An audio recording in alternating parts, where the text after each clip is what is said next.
तुम्हारे आदमी ने इसे दवा मिलाते देखा तो सच पता चला।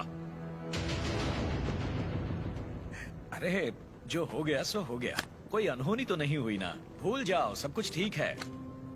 अबकू राजू भी तो पालेगार ही है। चलो छोड़ो, अब जाओ सब, ये उनकी खानदानी दुश्मनी है, सब जानते हैं। तमाशा खत्म। रुक जाओ।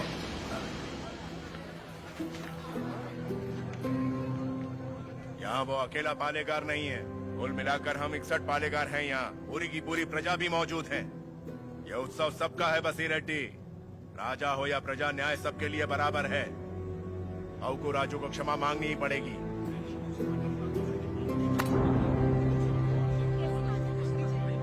सब चुप क्यों हैं? पिताजी न्याय की बात कर रहे हैं, इन्हें क्षमा मांगनी ही चाहिए। हाँ हाँ, क्षमा तो मांगनी ही चाहिए। क्षमा मांगनी ही चाहिए। एक पालेगार क्षमा कैसे मांगेगा?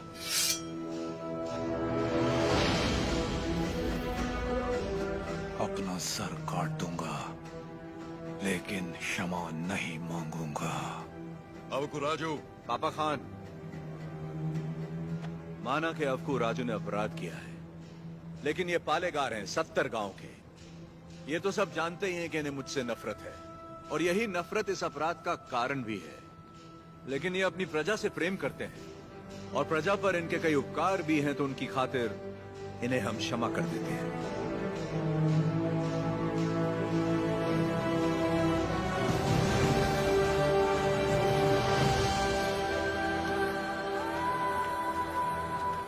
नरसिम्हा रेड्डी, तुम मुझ में अच्छाइयां देखते हो, ये मुझे अच्छा नहीं लगता। ये मेरी ईर्ष्या नहीं, मेरा स्वाभिमान है नरसिम्हा रेड्डी। मेरा भी दिन आएगा नरसिम्हा रेड्डी। उस दिन सर झुकाकर तुम मुझसे क्षमा मांगोगे, और मैं सर उठाकर तुम्हें क्षमा कर दूंगा।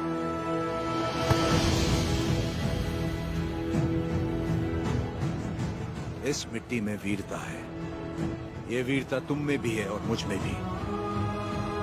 अपनी ये वीरता दुश्मनी पर नहीं, अपने देश पर खर्च करो।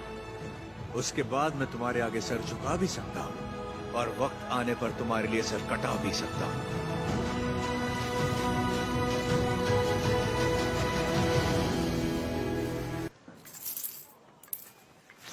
क्यों रे, तेरा नरसिम्हा रेड्डी अंग्रेजों के खिलाफ बगावत करेगा? हमारे मना करने के बावजूद वो ये महोत्सव करवा रहा है। हम ये और बर्दाश्त नहीं करेंगे। बदराश चिट्ठी लिख दी है मैंने, अब वो लोग देख लेंगे उसे। वहाँ खबर पहुँचाने के लिए ही तो किया। असली महोत्सव तो अब शुरू होगा।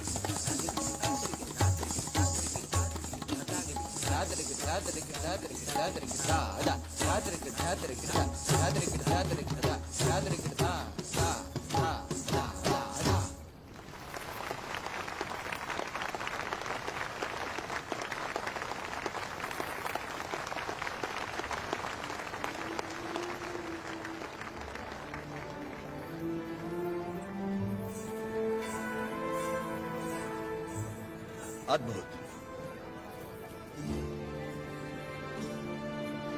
हम जानते हैं। लक्ष्मी जी, लोगों के हित के लिए क्या आप अपनी कला को नए अंदाज में प्रस्तुत नहीं कर सकती? ये लक्ष्मी सिर्फ देवताओं के लिए नाचती है, उन्हीं के लिए गाती है, आम मनुष्यों के लिए नहीं। भगवान भी तो इंसान के लिए ही है ना। लोगों को जगाने के लिए अपनी कला को थोड़ा सा बदल लीजिए, फिर देखिए कितना निखार आ जाएगा।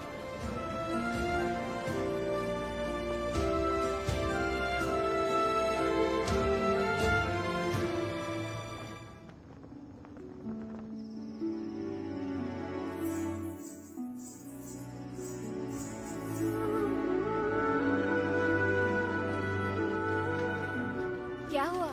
अभी भी उनके बारे में सोच रही है? पता नहीं, डरती हूँ मैं कहीं उनकी बातों में खो न जाऊं।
समझ जाओ।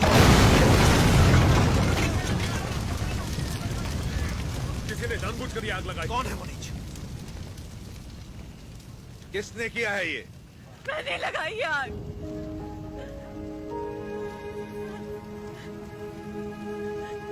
मैंने लगाई। जिस घर में तुम दीप जलाती थी उसी घर को तुमने जला दिया। तो और क्या करती? कभी हम राजाओं की तरह रहते थे, अंग्रेज आए और इस भूमि को दरिद्र कर दिया। उसमें 2 साल हो गए हमें सूखे की मार सहते। किसी तरह हमने आधी अधूरी फसल उगाई, वो भी अंग्रेज लगान के तौर पर उठा ले गए। अब तक तो मैं किसी तरह बच्चों का पेट पालती रही, लेकिन अब मेरा बेटा चोरी पे उतर आया है।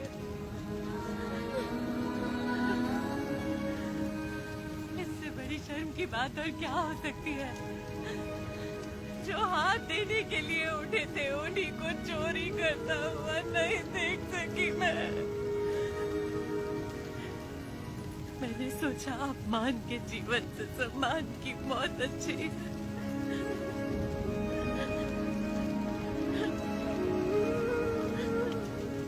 क्या हुआ बेटा?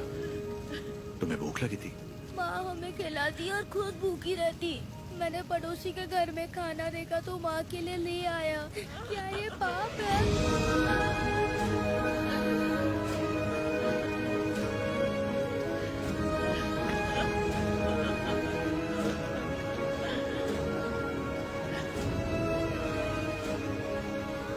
बड़े भैया, वियालावाड़ा और नौसम किले के गोदामों का अनाज बैलगाड़ियों में भर के ले आइए। आज से रेनाडू की इस धरती पर कोई भूखा नहीं सोएगा। बांट दीजिए सब में, जैसा तुम कहो।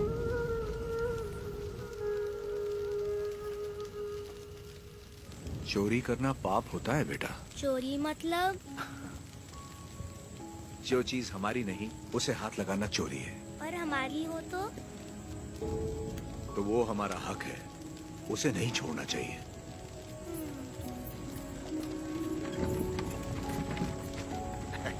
रेड्डी जी, आपने मुझे बुलवाया? मैंने इस महीने की पेंशन भेज दी है।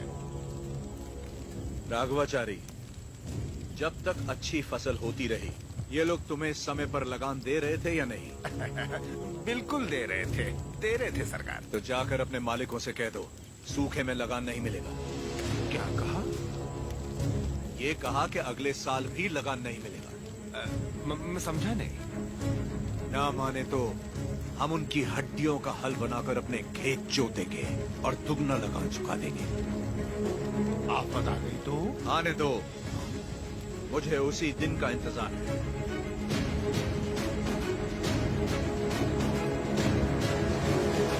समझ गया। जब तक सूखा पड़ा है अंग्रेजों को लगान देने की कोई जरूरत नहीं है। ये गाड़ियां नरसिम्हा रेड्डी को वापस भेज दो। हमारे गोदाम से अनाज निकालकर प्रजा में बांट दो। मैं अपने लोगों को नरसिम्हा रेड्डी की तरह अंग्रेजों को लगान देने के लिए मना नहीं कर सकता। मैं भी नहीं कर सकता। मैं भी नहीं कर सकता। मैं भी नहीं कर सकता। वीरा रेड्डी, एक पालेगार दूसरे पालेगार के इलाके में दखल ना दे। चलिए पिताजी, हमारी जागीर का फैसला हम खुद करेंगे। हम रहेंगे नरसिम्हा रेड्डी के साथ। चलिए।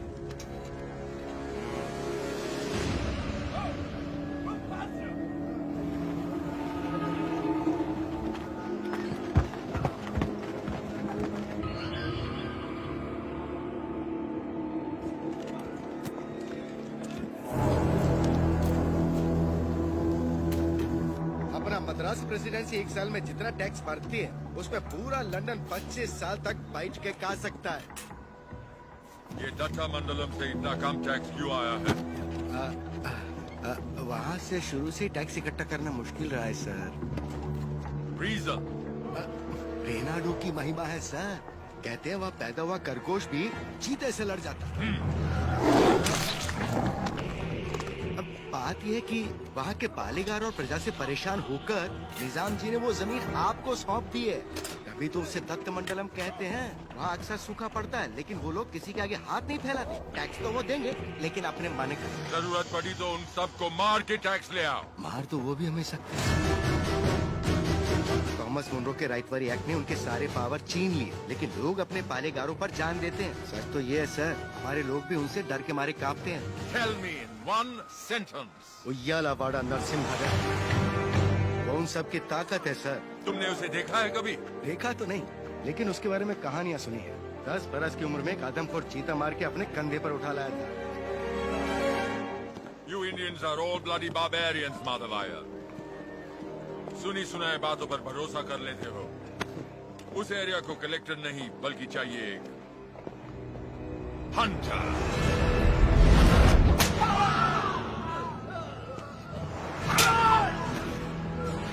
गोरा है राजा और काला उसका स्लेव। इस बनारस सिल्क के लिए विक्टोरिया शिप 6 महीने से वेट कर रहा है। हमारे पास रंग नहीं है सरकार। रंग हम तुमको देगा।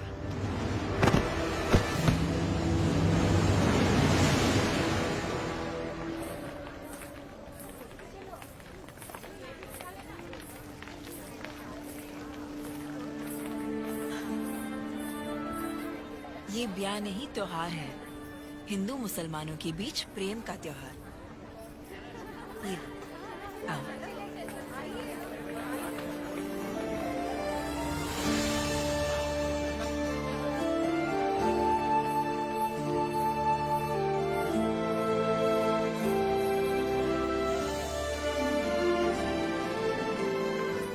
अगर मुझे पता होता आप आ रहे हैं, मैं यहाँ कभी नहीं आती।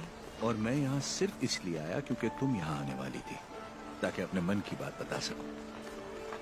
मेरे माँ बाबा बचपन में ही गुजर गए थे। मेरे अपने सब मुझसे दूर हो गए।